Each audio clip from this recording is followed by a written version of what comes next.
رسول اللہ صلی اللہ علیہ وسلم نے فرمایا ہر شخص صبح کو اٹھتا ہے تو اپنے نفس کا سودا کرتا ہے، یا تو اسے آزاد کراتا ہے یا اسے ہلاک کر دیتا ہے، یعنی یا تو اچھے کام کرتا ہے، نیکی کے کام کرتا ہے جن کی وجہ سے وہ دوزخ سے بچ جاتا ہے، یا پھر ایسے کام کرتا ہے کہ جو اس کو ہلاک کر دے، یعنی تباہی کی طرف لے جائیں۔ اب میں چند کام جو صبح سے رات تک کرنے چاہیے جو ہمیں سنت سے پتہ چلتے ہیں ان میں سے ایک ایک کا ذکر کروں گی، اور آپ اس کو سن کر اپنا جائزہ لیتے جائیے اور میرے ساتھ شیئر بھی کیجئے کہ کیا آپ یہ کرتے ہیں یا آپ کو کرنے کی ضرورت ہے۔ سب سے پہلی چیز کہ جو ہی ہماری آنکھ کھلے ہمیں کیا کرنا چاہیے؟ دعا پڑھنی چاہیے۔ کس کس کو یہ دعا آتی؟ الحمدللہ، لیکن سب کو نہیں آتی۔ میری گزارش ہوگی سب بہنوں سے کہ اس دعا کو خود بھی سیکھیں اور اپنے بچوں کو بھی سکھائیں۔ وہ دعا کیا ہے؟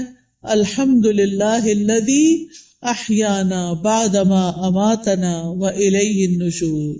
اور ایک اور دعا بھی ہے، اگر وہ بھی آتی ہے تو ٹھیک، نہیں تو وہ بھی اچھا ہے۔ الحمدللہ الذی رد علی روحی واذن لی بذکرہ۔ اللہ کا شکر ہے جس نے میری روح لوٹا دی اور مجھے اپنے ذکر کی اجازت دے دی، کہ مجھے توفیق دے دی۔ کیونکہ آپ دیکھیں کتنے ہی لوگ ہیں جو سوتے ہیں تو پھر جاگتے نہیں۔ ابھی ریسنٹلی میری ایک بہت عزیز ساتھی کے ہسبینڈ کا انتقال ہوا ہے۔ وہ صبح اٹھے ہیں، فجر کے وقت نماز پڑھی ہے، اپنے معمولات کیے ہیں، پھر اشراق پڑھی ہے اور دوبارہ آرام کرنے کے لیے لیٹ گئے۔ ہم میں سے اکثر لوگ یہ کرتے ہیں نا، راتیں چھوٹی ہوتی ہیں، موسم بھی گرم ہوتا ہے، رات کو سوتے ہوئے دیر ہو جاتی ہے تو انسان پھر کیا کرتا ہے، اٹھنے کے بعد پھر لیٹ جاتا ہے، اور وہ اسی طرح لیٹ گئے ہیں لیکن پھر دوبارہ نہیں اٹھے۔ ہمیں سے کسی کو نہیں پتا کہ جب وہ سوئے گا تو دوبارہ اٹھے گا یا نہیں۔ اس لیے معمول بنا لیجئے کہ ذکر کر کے سونا ہے اور اٹھتے ہوئے بھی اللہ کا شکر ادا کرنا ہے کہ اس نے ہماری روح، ہماری جان ہمیں واپس لوٹا دی۔ تو دن کا آغاز اللہ کی حمد و ثنا، اللہ کی تعریف، اور اس بات کے ساتھ وَإِلَيْهِ النُّشُورُ کے واپس جانا ہے۔ ہماری واپسی بھی اللہ کی طرف سے۔ جس نے ہمیں زندہ کیا، پیدا کیا، وہی ہمیں موت دے گا۔ پھر آپ دیکھیے کہ اس کے ساتھ ہمیں یہ بھی یاد رکھنا چاہیے کہ کائنات کی ہر چیز تسبیح کر رہی ہے اللہ کی تعریف بیان کر رہی ہے۔ قیامت کے دن سب سے افضل بندے وہ ہوں گے جو کثرت سے اللہ کی تعریف کرتے ہیں، حمادون ان کو کہتے ہیں۔ اور ایک دفعہ الحمدللہ کہنا میزان کو نیکیوں سے بھر دیتا ہے، یعنی صبح صبح اب ہم الحمدللہ کہیں تو گویا ہم نے اپنے لیے ایک بہت بڑا ذخیرہ نیکیوں کا اکٹھا کر لیا۔ اور ویسے بھی شکر ادا کرنا جو ہے وہ اللہ تعالیٰ کو بہت پسند ہے۔ پھر آپ دیکھیں کہ جب یہ کہتا ہے نا کہ وَإِلَيْهِ النُّشُورُ، کہ دوبارہ اسی کی طرف جی اٹھنا ہے، تو قبر سے بھی اٹھنا ایسا ہی ہے جیسے کوئی بستر سے اٹھتا ہے۔ کسی کو اچھے خواب آتے ہیں وہاں اور کسی کو نہیں آتے۔ قبر میں بھی کچھ لوگ تو خوشحال ہوں گے اور کچھ لوگ برے حال میں ہوں گے۔ بہرحال قیامت کے دن سب کو اٹھنا ہوگا، تو انسان موت کو یاد کرتے ہوئے، اپنے مقصد کو سامنے رکھتے ہوئے کہ واپسی بھی ہے، اس طرح دن کا آغاز کرے تاکہ اچھے سے آغاز کرے۔ اس کے بعد سب سے پہلا کام آپ کیا کریں گے؟ بیڈ ٹی پئیں یا کچھ اور کریں گے؟ نماز فجر۔ نماز فجر اسی وقت پڑھیں گے جب آپ فجر کے لیے اٹھیں گے۔ جو لوگ اس وقت نہیں اٹھتے وہ بہت بڑا نقصان کر لیتے ہیں۔ لہذا دن کا آغاز فجر کی نماز سے۔ فجر کی نماز پہلی نماز ہے صبح کی، اس کی بڑی امپورٹنس ہے۔ اللہ تعالیٰ نے بندوں پر 5 نمازیں فرض کی ہیں، اور رسول اللہ صلی اللہ علیہ وسلم نے فرمایا جس نے انہیں ادا کیا اور ان کا حق ہلکا سمجھتے ہوئے ان میں سے کچھ ضائع نہ کیا تو اللہ تعالیٰ کا اس کے لیے قیامت کے دن یہ عہد ہے کہ اس کو جنت میں داخل فرمائے۔ اور جس نے ان کو ادا کیا مگر ان کا حق ہلکا سمجھتے ہوئے، معمولی چیز سمجھتے ہوئے نماز کو ان میں سے کچھ ضائع کر دیا، تو اللہ کا کوئی وعدہ نہیں، چاہے تو عذاب دے چاہے تو معاف کر دے۔ تو اس لیے دن کا آغاز اللہ کی نافرمانی سے نہیں کرنا۔ کس سے کرنا؟ فرما برداری سے۔ اور فرما برداری میں پہلی فرما برداری نماز۔ پہلا سوال قیامت کے دن نماز کا ہوگا۔ اگر اسی ٹیسٹ میں فیل ہو گئے تو آگے اور مشکلات ہو جائیں گی۔ اللہ سبحانہ تعالی دن میں 2 بار فرشتوں سے بندوں کی نماز کے بارے میں خبر لیتے ہیں، ایک فجر اور ایک عصر۔ وہ پوچھتے ہیں جب تم گئے تھے ان کے پاس تو کیا کر رہے تھے؟ فرشتے بتاتے ہیں وہ نماز پڑھ رہے تھے۔ جب تم نکلے تو کیا کر رہے تھے؟ کیونکہ عصر اور فجر میں شفٹ چینج ہوتی ہے فرشتوں کی۔ عصر کے وقت رات کے فرشتے آ جاتے ہیں ڈیوٹی پر، اور فجر کے وقت دن کے فرشتے آ جاتے ہیں۔ تو وہ بتاتے ہیں کہ ہم نے انہیں اس حال میں چھوڑا کہ وہ نماز پڑھ رہے تھے، اور اس حال میں ان کے پاس پہنچے کہ وہ نماز پڑھ رہے تھے۔ فجر کی نماز کے بارے میں آتا ہے وہ آدمی ہرگز آگ میں نہیں جائے گا جس نے سورج نکلنے سے پہلے اور سورج کے غروب ہونے سے پہلے نماز پڑھی، یعنی فجر اور عصر۔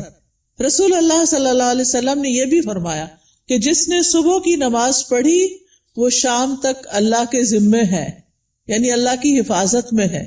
تو فجر کی نماز بہت امپورٹنٹ نماز ہے، اور نماز پڑھنے والے سے اللہ کا رزق کا وعدہ ہے، اس لیے خود بھی نماز ادا کریں اور گھر والوں کو بھی اٹھائیں، پیار سے، محبت سے، امپورٹنس بتا کے کہ وہ سوتے نہ رہے، کیونکہ اس کی نحوست ہوتی ہے۔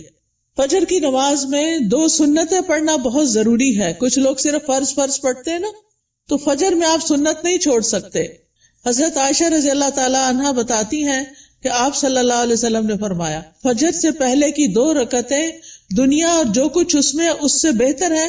نبی صلی اللہ علیہ وسلم نے ان 2 رکعتوں کو دنیا کی ہر چیز سے قیمتی قرار دیا، اور جو سویا رہے اس کے بارے میں آتا ہے نبی صلی اللہ علیہ وسلم کے پاس ایک ایسے آدمی کا ذکر کیا گیا جو رات سے صبح تک سوتا ہی رہا۔ آپ نے فرمایا یہ ایسا شخص ہے جس کے کان، یا فرمایا دونوں کانوں میں شیطان پیشاب کرتا ہے، یعنی غافل ہو جاتا ہے پھر۔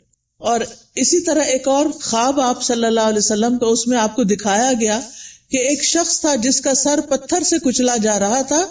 وہ قرآن کا حافظ تھا، لیکن قرآن سے غافل ہو گیا اور فرض نماز پڑھے بغیر سو جاتا تھا، یعنی نماز نہیں پڑھتا تھا اور سویا رہتا تھا۔ نماز پڑھتے ہوئے ایک چیز یہ بھی خیال کرنی ہے کہ خشوع کے ساتھ نماز پڑھنی۔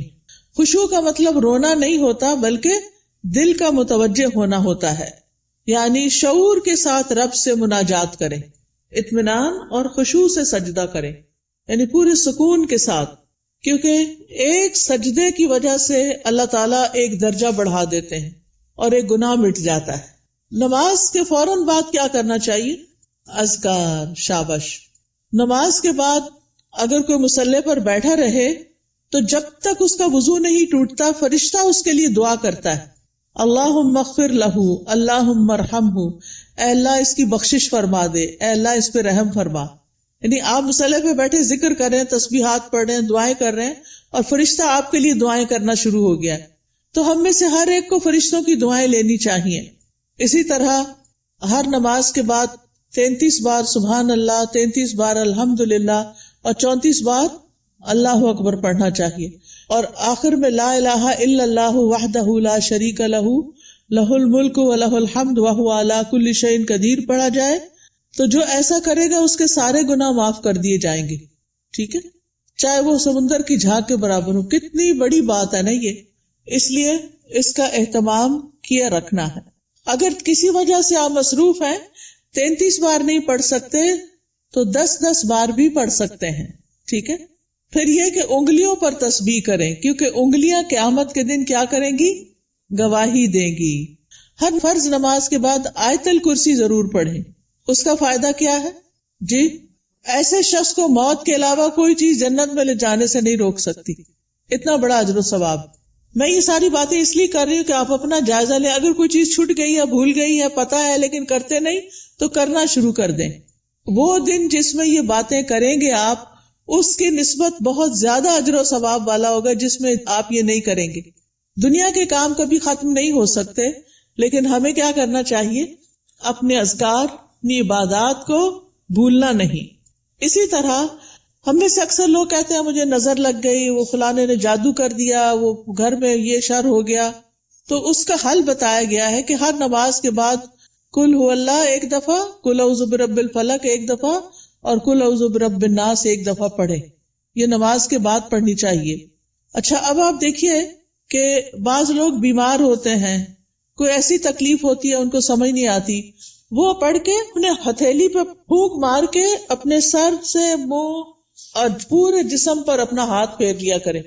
اس سے انشاءاللہ ان کا شر بھی دور ہو جائے گا، ان کی بیماری بھی ختم ہوگی. نماز کے بعد کیا کرنا چاہیے؟ صبح شام کے اذکار، پروٹیکشن کی دعائیں. آپ میں سے کس کس کے پاس ایاک نستعین کتاب ہے؟ الحمدللہ کافی لوگوں کے پاس ہے. جس کے پاس نہیں، اگر آج آئی بھی ہے تو ضرور لے لیں. اور انگلش میں بھی ہے، اس میں ٹرانسلیٹریشن کی ہوئی ہے. اگر عربی نہیں پڑھ سکتے بچے تو ان کو انگلش میں پڑھنی آ جائے تو وہ بچوں کو ضرور ساتھ ساتھ سکھائیں. ہر ماں خود اپنے پڑھنے کے ساتھ اپنے بچوں کو بھی سکھائے. تو اگر زبانی یاد نہیں تو دیکھ کے پڑھ لیجئے. انشاءاللہ جب آپ پروٹیکشن کی دعائیں پڑھیں گے تو آپ نظر سے، حسد سے اور بہت سے شر سے بچ جائیں گے. ٹھیک ہے نا؟ ایسا نہیں کہ لوگوں کی نظر تیز ہوتی ہے، ایسا ہے کہ ہمارے اوپر پروٹیکشن وال نہیں ہوتی کیونکہ ہم اذکار نہیں کرتے. اور پھر آپ دیکھیے کہ اگر کوئی شخص آپ میں سے جیسے بزرگ خواتین ہیں جن پہ بچوں کی، چھوٹے بچوں کی ذمہ داری نہیں یا گھر کے بہت سارے کام کاج نہیں، تو وہ فجر کی نماز سے سورج طلوع ہونے تک بیٹھے رہے مصلی پر.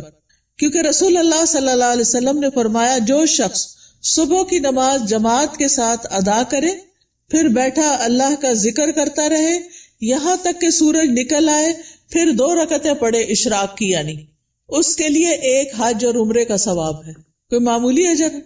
کتنا بڑا اجر کما لیتے ہیں وہ لوگ جو تھوڑا صبر سے بیٹھے رہتے ہیں فجر کے بعد اور نفل پڑھ کے اٹھتے ہیں، اور 2 رکعتیں ہی پڑھنی ہوتی ہیں.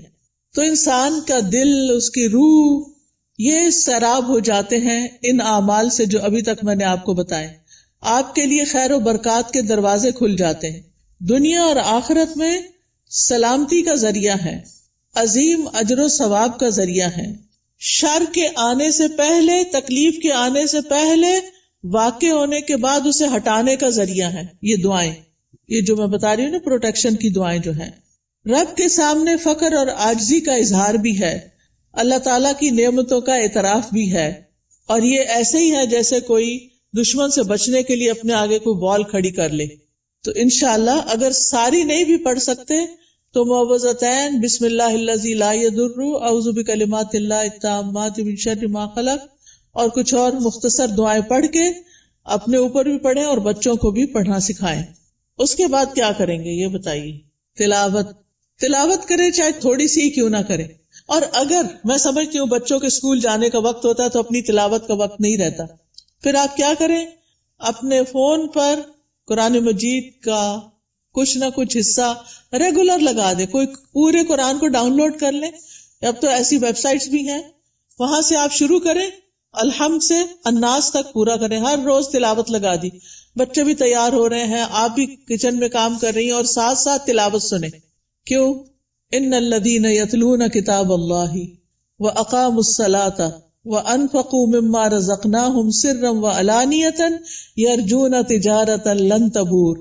بے شک جو لوگ اللہ کی کتاب کی تلاوت کرتے ہیں، اور تلاوت کا عربی میں معنی فالو کرنا بھی ہوتا ہے، سمجھ کے پڑھنا، اور انہوں نے نماز قائم کی اور جو کچھ ہم نے انہیں دیا ہے اس میں سے انہوں نے پوشیدہ اور ظاہر خرچ کیا، وہ ایسی تجارت کی امید رکھتے ہیں جو کبھی برباد نہ ہوگی. یہ لوگ اللہ کے ساتھ ایک بزنس کر رہے ہیں. یہ چیزیں یہ پڑھتے ہیں، تلاوت کرتے ہیں، قرآن پڑھتے ہیں، لوگوں پہ خرچ کرتے ہیں، تو یہ اللہ کے ہاں ایسا اجر، اتنا پروفٹ پائیں گے کہ سوچ بھی نہیں سکتے، تاکہ وہ انہیں ان کے اجر پورے پورے دے اور اپنے فضل سے انہیں زیادہ بھی دے. بے شک وہ بے حد بخشنے والا نہایت قدردان ہے. تو پیاری بہنوں، تلاوت کو نہیں چھوڑنا، چاہے ایک صفحہ ہی کیوں نہ ہو، ایک ربع ہی کیوں نہ ہو، ہاف جز کیوں نہ ہو، ایک پارہ کیوں نہ ہو. میرے ایک بہنوئی تھے، فوت ہو گئے، اللہ تعالیٰ ان پہ رحم فرمائے. وہ چاند کی پہلی تاریخ کو پہلا سپارہ پڑھتے اور آخری کو آخری سپارہ پڑھتے، اور اس طرح ہر مہینے پورا قرآن ختم کر لیتے. تو جن لوگوں کی بہت زیادہ مصروفیات ہیں، ریٹائرڈ لائف گزار رہے ہیں، ان کو کیا کرنا چاہیے؟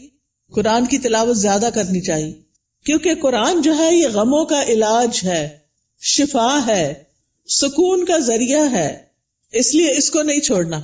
ایک حرف پڑھنے کا کتنا اجر ہے؟ 10 گنا.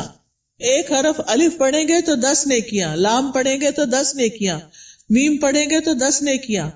کیا کوئی اور کام کرنے سے اتنا پروفٹ آپ گین کر سکتے ہیں؟ نہیں.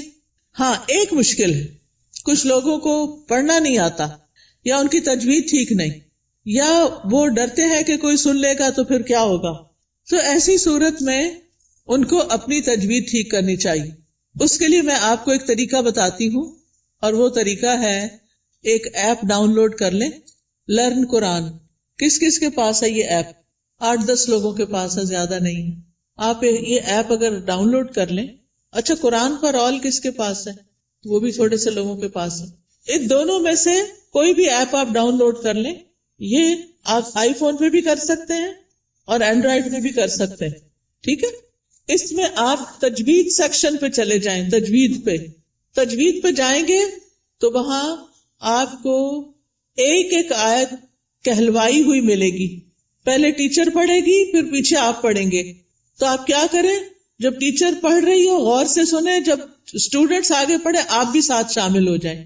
تو اس طرح روز پڑھتے پڑھتے آپ کی تجوید ٹھیک ہو جائے گی. کیونکہ بعض کا جب انسان بڑا ہو جاتا ہے نا، تو اس کو شرم آتی ہے کسی کے پاس جا کے غلطیاں نکلوانے کی، یا ٹائم نہیں ہوتا، یا فیس نہیں دے سکتے، یا کوئی اور مسائل ہوتے ہیں. تو آپ قرآن مجید کھول کے بیٹھ جائیں، آڈیو لگا کے بیٹھ جائیں، اور 7 انگلی رکھ کے ایک ایک آیت کو پڑھ پڑھ کے یاد کریں. اس کے مخارج ٹھیک کریں، ادائیگی ٹھیک کریں. ٹھیک ہے، جس گھر میں قرآن پڑھا جاتا ہو وہاں فرشتے حاضر ہوتے ہیں. ابو ہریرہ کہا کرتے تھے، بے شک قرآن پڑھنے کی وجہ سے گھر اپنے رہنے والوں کے لیے کشادہ ہو جاتا ہے. اس میں فرشتے حاضر ہوتے ہیں، شیاطین اس گھر کو چھوڑ دیتے ہیں اور اس کی خیر و برکت بڑھ جاتی ہے. یعنی اس گھر میں خیر و برکت ہوتی ہے جس میں کیا ہوتا ہے، قرآن کی تلاوت ہوتی ہے. آج آپ دیکھیں ہمارے بچے ویڈیو گیمز کے پیچھے دیوانے ہیں، قرآن پڑھنے کے لیے تیار نہیں.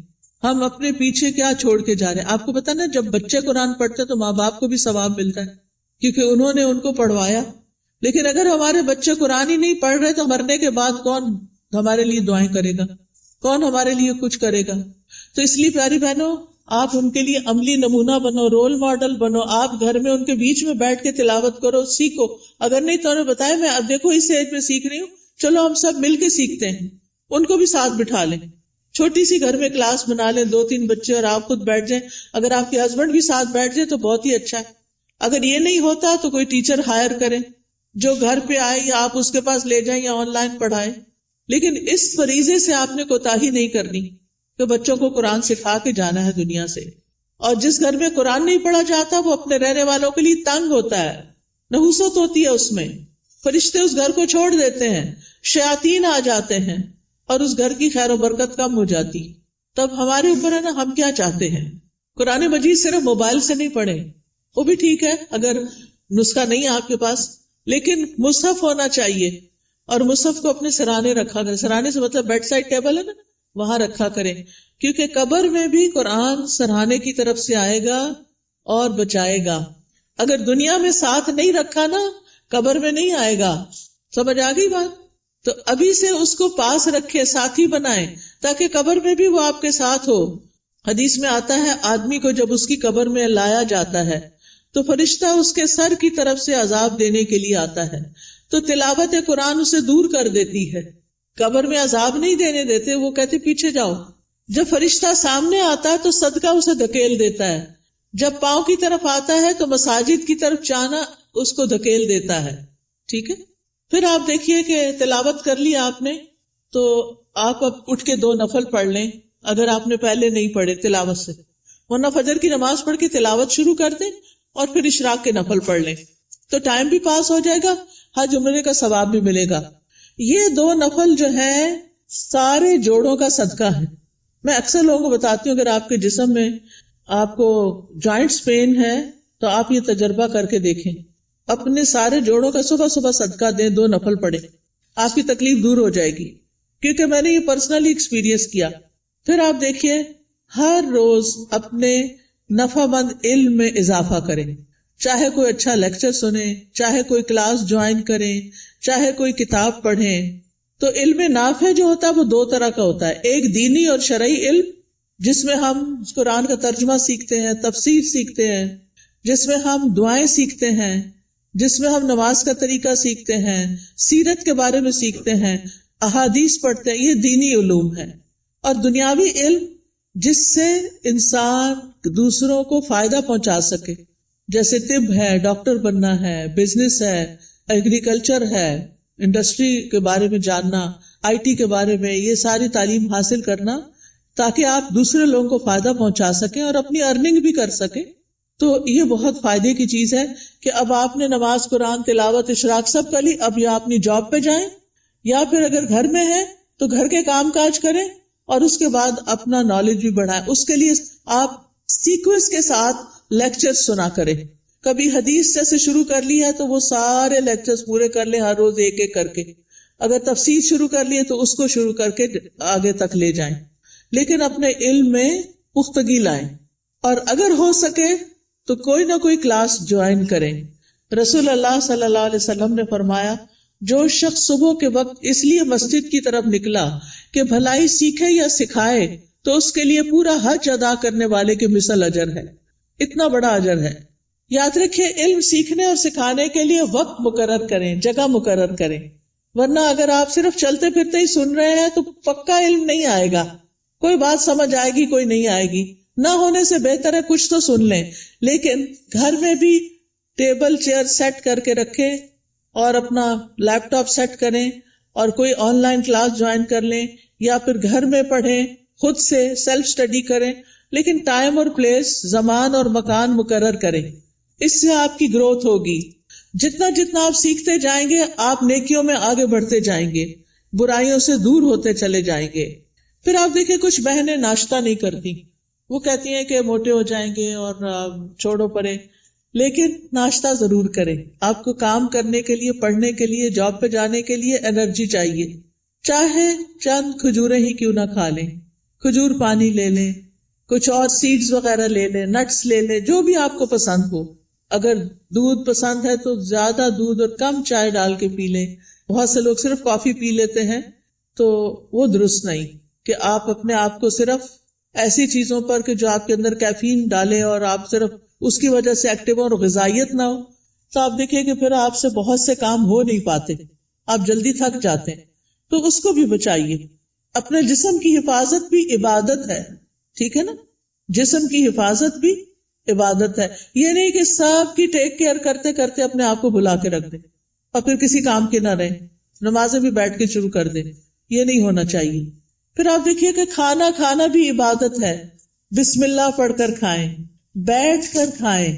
میں نے دیکھا ہے کہ بعض اوقات لوگ اس بات کی پرواہ نہیں کرتے، چلتے پھرتے کھا رہے ہوتے. خاص طور پر مائیں کچن میں کام کر رہی ہیں، اپنا ناشتہ رکھ لیا، ادھر سے ایک نوالا لیا، ادھر کام کیا.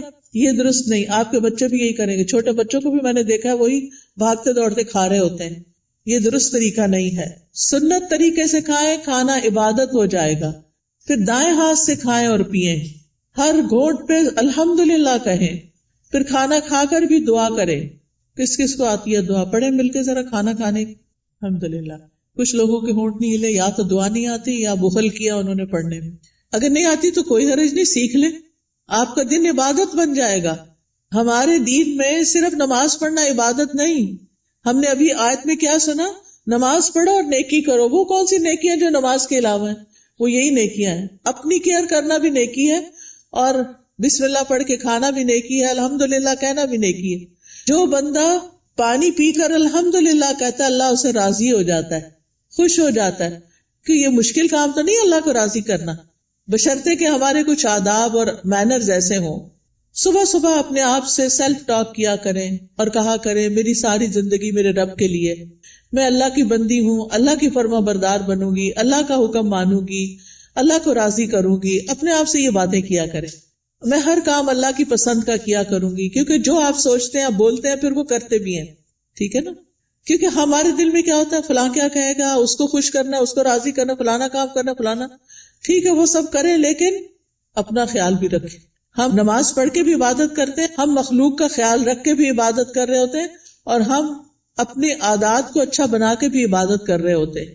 تو ہمیں اپنا ایمان بھی بڑھانا ہے اور ایمان بڑھانے والا ماحول بھی قائم کرنا ہے. اپنے گھر کا ماحول، اپنے سوشل سرکل کا ماحول ایمان بڑھانے والا.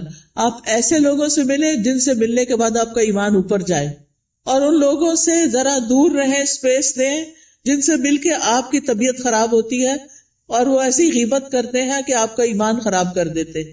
کیونکہ میں نے دیکھا ہے کہ بہت دفعہ خواتین سب بچے وغیرہ اسکول گئے، ہسبینڈ آفس گئے، اب کیا شروع ہو گئے، موقع مل گیا ان سب کی شکایتیں کرنے کا. کبھی اماں کو شکایت لگا رہے ہیں، کبھی دوست کو لگا رہے ہیں، روزانہ کی روٹین.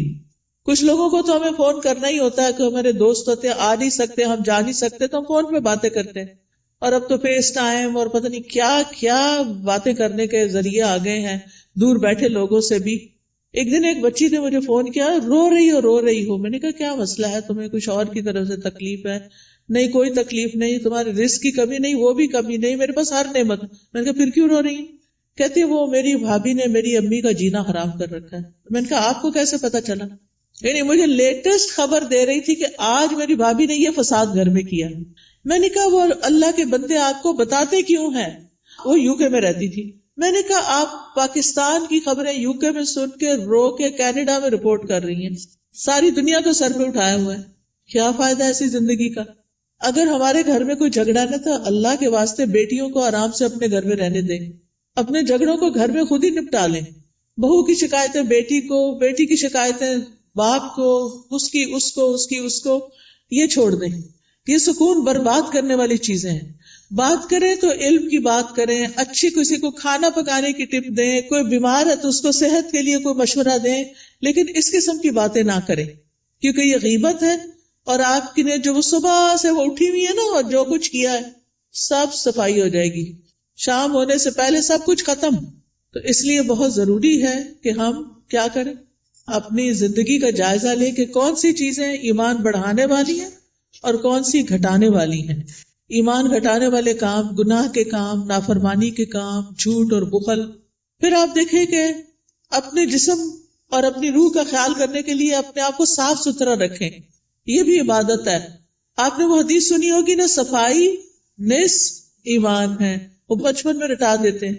اپنے جسم کی صفائی، ایکسٹرا بالوں کی صفائی، اپنے کپڑوں کی صفائی، اپنے گھر کی صفائی پہ لگ جائیں. اور کس نیت سے کہ یہ عبادت ہے. میں اپنا ماحول صاف کر رہی ہوں، اپنے گارڈن کو صاف کر رہی ہوں، اپنی کھڑکیاں صاف کر رہی ہوں، جو بھی کریں. اور ایک ہی دن میں سب کچھ نہیں کریں، پھر نماز بھی نہیں پڑھی جائے گی.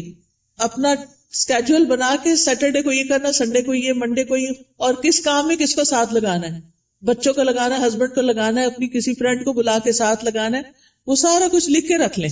اور اکیلی اپنی جان پہ زیادہ بوجھ نہ ڈالے، ٹھیک ہے. پھر اپنے جسم، ناخن، بال، دانتوں، ان سب کی صفائی کا اہتمام. مسواک رب کو راضی کرنے کا ذریعہ ہے. پھر وضو کے بعد کی دعا، پھر اذان سن کے اس کی دعا. پھر کوئی بھی ایسی چیز جو آپ کو پریشان کرتی ہے اس کے بارے میں اپنے رب پر توکل کہ یا رب تو ہی کرنے والا ہے، میں تیری ہی طرف رجوع کرتی ہوں، تجھ سے ہی دعا کرتی ہوں. اور رب سے دل ہی دل میں باتیں کیا کریں. کسی بھی طرح کے حالات ہوں، اللہ کی رحمت سے نا امید نہ ہوں، اللہ کی رحمت سے پر امید رہیں. باہر گروسری کرنے جا رہے ہیں، کوئی بھی کام کر رہے ہیں، اس کے ساتھ اپنا غور و فکر اور ذکر جاری رکھیں.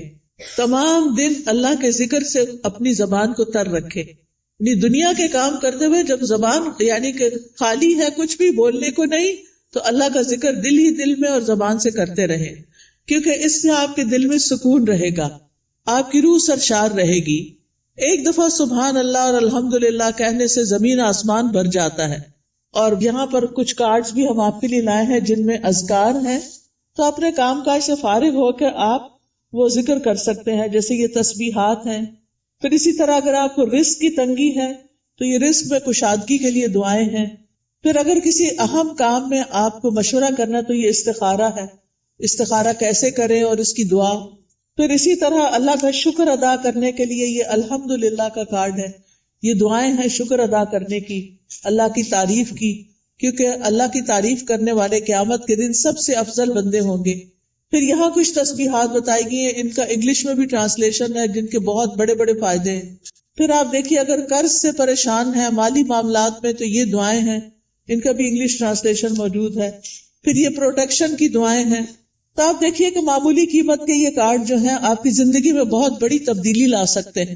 تو آپ نے اگر یہ سارے اپنے گھر میں رکھے ہوئے ہوں ایک دن ایک اٹھا کے پڑھ لیجئے، دوسرے دن دوسرا پڑھ لیجئے، تیسرے دن تیسرا پڑھ لیجئے، اور اس طرح آپ کا ذکر کے ساتھ ایک رابطہ قائم ہو جائے گا. کثرت سے توبہ استغفار کریں.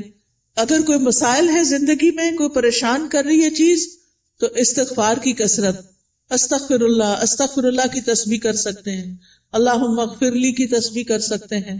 پھر اسی طرح وقت کا بہتر سے بہتر استعمال کریں. وقت جو ہے وہ بہت قیمتی نعمت ہے. ایک دفعہ اگر وقت چلا جائے تو دوبارہ نہیں آتا، اس لیے ہر دن کو مفید اور پروڈکٹیو ڈے بنائیں. رسول اللہ صلی اللہ علیہ وسلم نے فرمایا 2 نعمتیں ایسی ہیں جن کے بارے میں اکثر لوگ خسارے میں ڈالے گئے ہیں، ایک تندرستی اور دوسرے فراغت، کہ اس سے وہ فائدہ نہیں اٹھاتے جتنا اٹھانا چاہیے. بیمار ہو کر تو انسان کچھ کر نہیں سکتا. جب تک اللہ آپ کو چلتا پھرتا رکھے، آپ عبادت بھی خوب دل بھر کے کریں اور بندوں کی خدمت بھی کریں اور فضول قسم کی ایکٹیویٹیز میں اپنا وقت ضائع نہ کریں. آپ دیکھیے کہ ہمارے دن میں کئی ڈسٹریکشنز ہوتی ہیں، خاص طور پر فون کی وجہ سے. ہم نے کوئی اپنے گول سیٹ کیے ہوئے ہوتے کہ آج کے دن میں نے یہ اور یہ کام کرنے ہیں. آپ کرنا شروع کرتے ہیں کہ اتنے میں بیل بج جاتی ہے، آپ فون اٹھا لیتے ہیں اور کہیں سے کہیں پہنچ جاتے ہیں، اور جو کرنے کا کام تو وہ دھرے کا طرح رہ گیا. تو اس چیز سے بھی آپ نے کانشیس رہنا ہے. کچھ وقت کے لیے فون بند کر دیا کریں اور اس وقت اپنے کرنے کے کام پہلے پورے کریں، پھر اس کے بعد فون کھولیں، تاکہ آپ کا دن نتیجہ خیز دن ہو. جب انسان اپنے کرنے کے کام کر لیتا ہے تو اس کو ایک خاص سیٹسفیکشن ہوتی ہے، خاص خوشی نصیب ہوتی ہے. تو آپ اپنے کرنے کے کاموں کی لسٹ بنائیں، اپنے مقاصد کو دہرایا کریں، بے مقصد چیزوں سے خود کو دور رکھیں، اور جو ٹارگٹ آپ حاصل کرنا چاہتے ہیں اس کے لیے دیکھیں کہ آپ کو کیا کیا چاہیے، وہ بھی لکھ لیں. پھر اسی طرح کاموں کو لٹکائیں نہ، تاخیر نہ کریں، وقت پر کریں. روٹین بنائیں تو کام سارے ہی ہو جائیں گے، کیونکہ ہیپ ہیزٹ، کبھی کچھ کر لیا، کبھی کچھ کر لیا، کبھی کچھ کر لیا، بہت وقت ضائع ہوتا ہے. ایک کام کرتے ہوئے آپ کو یہ پتا ہونا چاہیے کہ نیکسٹ کیا کرنا ہے مجھے. یہ نہیں کہ اوہو آج میں یہ تو کرنا بھول ہی گئی، یہ تو پڑھا ہی نہیں، یہ تو کیا ہی نہیں. پھر آپ دیکھیے کہ جتنے بھی اطاعت کے کام، عبادت کے کام ہوتے ہیں، اس میں مشقت لگتی ہے، محنت لگتی ہے. اس کے لیے اپنے نفس سے جہاد کرنا پڑتا ہے، اپنے نفس کو کنٹرول کرنا پڑتا ہے، کیونکہ کامیاب بھی وہی ہوتا ہے جو نفس کا تزکیہ کر لیتا ہے. قد افلح من تزکا وذکر اسم ربہ فصلی، فلاح پا گیا جس نے پاکیزگی اختیار کی اور اپنے رب کا نام یاد کیا، پھر نماز پڑھی. یہ ہے کامیاب ہونے والے. لہذا دن بھر اپنی نمازوں کی حفاظت، کیونکہ نماز قبر میں ساتھ داخل ہوگی، بچوں نے بھی نہیں داخل ہونا، مال نے بھی داخل نہیں ہونا، کسی دوست نے بھی ساتھ نہیں جانا. جس چیز نے جانا ہے اس کی فکر سب سے پہلے کرے. نبی صلی اللہ علیہ وسلم سے سوال کیا گیا کہ سب سے افضل اعمال کون سے ہیں، تو آپ نے فرمایا نماز کو اس کے اول وقت پر ادا کرنا. ٹائم ہو تو بلا وجہ تاخیر نہ کریں، فوراً پڑھ لیں.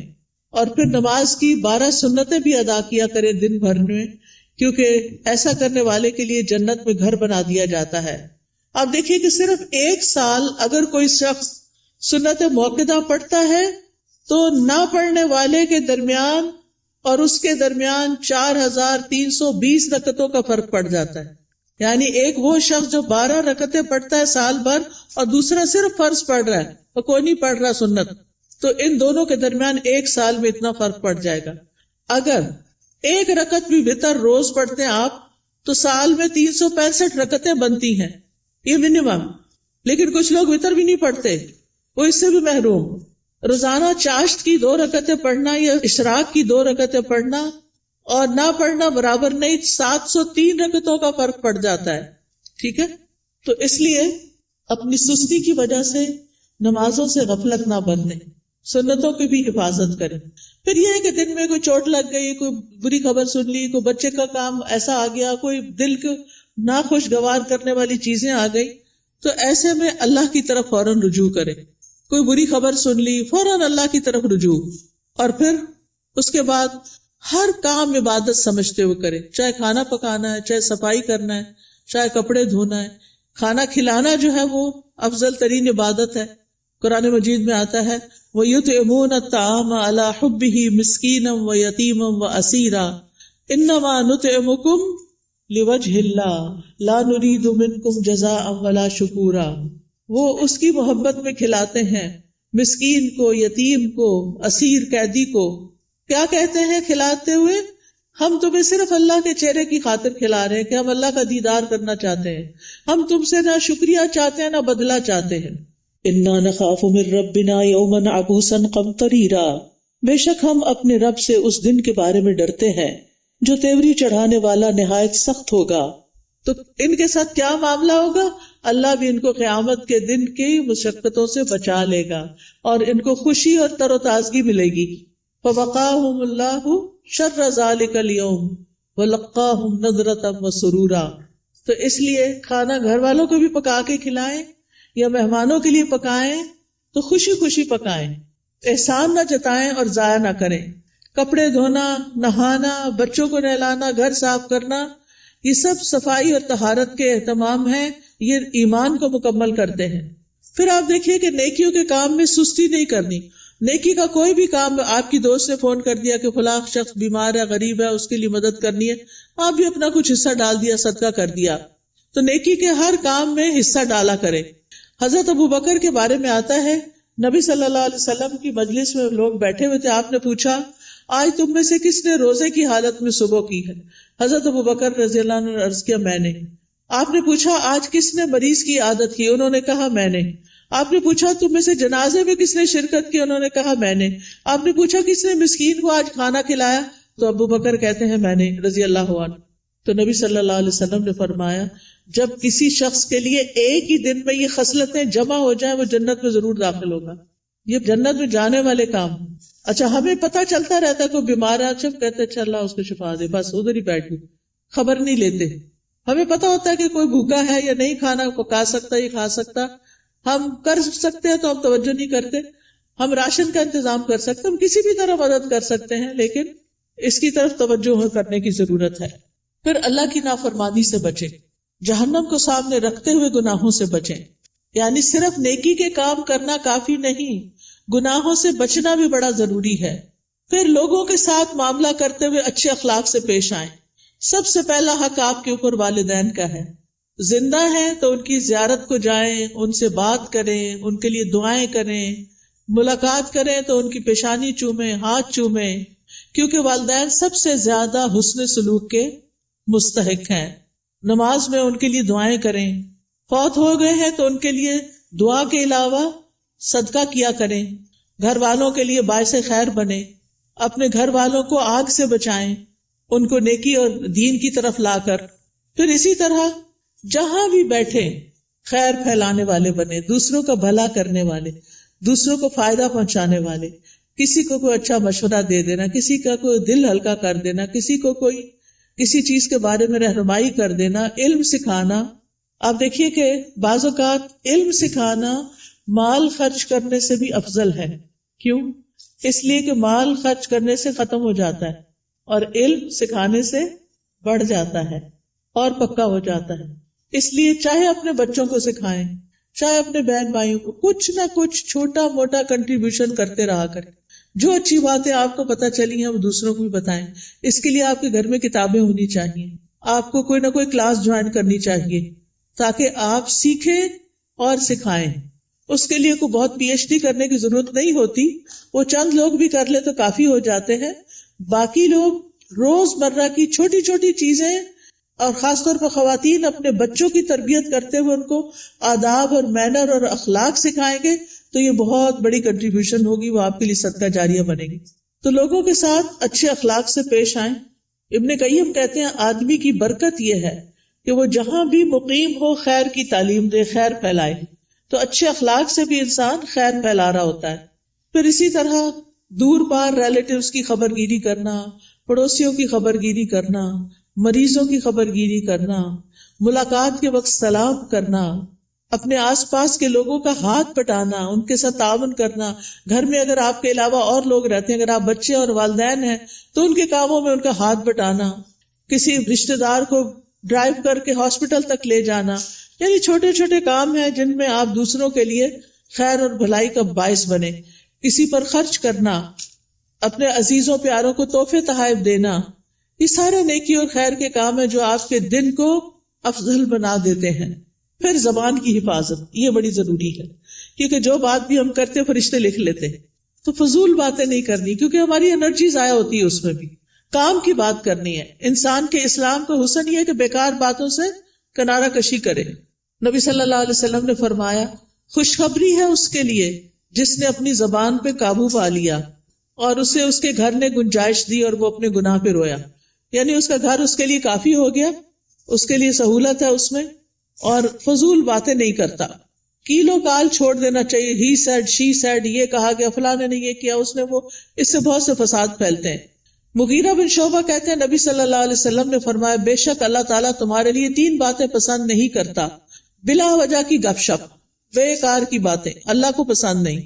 مال ضائع کرنا، اور اس میں بعض اوقات ایکسٹرا ٹیشو استعمال کرنا، ٹیپ کھول کے باتوں میں لگ جانا اور پانی ضائع کرنا، بلا وجہ بتیاں جلا کے رکھنا، بیکار میں ادھر ادھر گھومنا، گاڑی کا گیس ختم کرنا. یعنی چھوٹی چھوٹی چیزوں میں بچت کرنی چاہیے. پھر اسی طرح یہ ہے کہ کسی کو زبان سے اذیت نہیں دینی چاہیے، کثرت سے صدقہ کرنا چاہیے، فقراء مساکین کا خیال کرنا چاہیے. پھر ایک اور بات یہ کہ غصے اور ناراضگی سے بچنا چاہیے. قرآن مجید میں جنت میں جانے والوں کی جو خوبیاں بتائی گئی ہیں وہ کیا ہے؟ والکاظمین الغیظ والعافین عن الناس واللہ یحب المحسنین. وہ غصہ پی جانے والے ہوتے ہیں اور کیا کرتے ہیں؟ لوگوں کو معاف کرتے ہیں. یہ کام بڑا مشکل ہے، لوگوں کو معاف کرتے ہیں. اللہ ایسے محسنوں سے محبت کرتا ہے. اگر ہمیں پتا چلے کہ کسی کو معاف کرنے سے اللہ مجھ سے محبت کرے گا تو ہمیں کیا مشکل ہے کہ جھگڑا چھوڑ دیں. لیکن بعض اوقات ہم ایگو کا مسئلہ بنا کے جھگڑا نہیں چھوڑتے، جس کی وجہ سے ہم اللہ کی نظر میں بھی گر جاتے ہیں اور بندوں کی نظر میں بھی. کوئی رسپیکٹ نہیں رہتی جھگڑا کرنے والوں کی. تو اس لیے بہت ضروری ہے کہ لوگوں کو معاف کرتے جائیں، کیونکہ وہ انسان ہے. یا تو یہ نہ کہ ہم نے کبھی کوئی غلطی نہ کی ہو، اگر ہم سے بھی غلطیاں ہوتی ہیں تو پھر دوسروں کو معاف کرنے میں کیا مشکل ہے. پھر قطع رحمی سے بچیں، رشتہ داروں سے تعلق قائم رکھیں، چاہے وہ آپ سے نہ بھی ملنا چاہیں. دوسروں پر ظلم سے بچیں، کیونکہ مظلوم کی آہ فوراً اوپر پہنچتی ہے. دل کی سختی سے بچیں، برے خیالات اور بدگمانیوں سے بچیں، غیبت کرنے اور سننے سے بچیں. مشکل وقت میں اللہ سے مدد مانگیں اور صبر کریں. آج ایک بچی کا میسج آیا کہ میری امی نے میرے بارے میں ایسا اور ایسا کہا ہے، میں اس وقت سے رو رہی ہوں، بہت میری طبیعت خراب ہو گئی. تو میں نے کہا پھر صبر کس چیز کا نام؟ اگر آپ نے اس وقت اپنے آپ کو سنبھالنا نہیں اور اس کو اتنا دل پہ لے لینا ہے، آپ اسٹرانگ بنیں. ماں باپ جب کوئی تنقید کرتے ہیں نا تو وہ ہمیں سمجھانے کے لیے، ہمیں میچور کرنے کے لیے کرتے ہیں، ہمارے دشمن نہیں ہوتے. تو چیزوں کو ان کے صحیح رخ سے لیں. ماں باپ مارے بھی ڈانٹے بھی تو بھی معاف کریں، ان کی عزت میں کمی نہ آنے دیں. اور اگر پریشانی گھیر لے تو لا الہ الا اللہ کثرت سے پڑھیں. اللہ اللہ ربی لا اشرک بہ شیئا لا الہ الا انت سبحانک انی کنت من الظالمین. اور دیگر دعاؤں کو اور اذکار کو لازم کر لیں، جس کا میں نے ابھی آپ کو تعارف کرایا. تنگی کے بعد پھر آسانی کا انتظار کریں، کیونکہ ان مع العسر یسرا. ایسا نہیں کہ صرف تنگی آئے گی، آسانی بھی ساتھ آئے گی. اور اس سارے کاموں میں دن گزار کے پھر رات کا وقت آ گیا، اب سونے کی تیاری ہے. سونے سے پہلے آخری کام اللہ کا ذکر ہو. رات کو سورۃ الملک پڑھیں، کیونکہ یہ عذاب قبر سے بچانے والی ہے. اور دعائیں زبانی یاد کر لیں، نہیں تو آپ ایک ایپ ہے دعائیں اردو میں ٹائپ کریں گے یا عربی میں دعائیں تو انشاءاللہ وہ کھل جائے گی. اس میں ساری دعائیں ہم نے جمع کر دی. یا پھر سونے جاگنے کے اذکار والی ایپ جو ہے، اس سے بھی آپ رات کو سوتے وقت بیڈ پہ لیٹ کر بھی دعائیں پڑھ سکتے ہیں. لیکن آخری کلام ہمارا اللہ کا ذکر ہی ہونا چاہیے اور اسی حال میں سونا چاہیے. تو یہ ہے ایک مومن کی دن بھر کی روٹین اور دن بھر کے کرنے والے کام، جس سے انسان کے درجات بلند ہو جاتے ہیں. تو اللہ تعالیٰ سے میری دعا ہے کہ اللہ تعالیٰ ہم سب کو اس پر عمل کرنے کی توفیق عطا فرمائے. وآخر دعوانا ان الحمد للہ رب العالمین.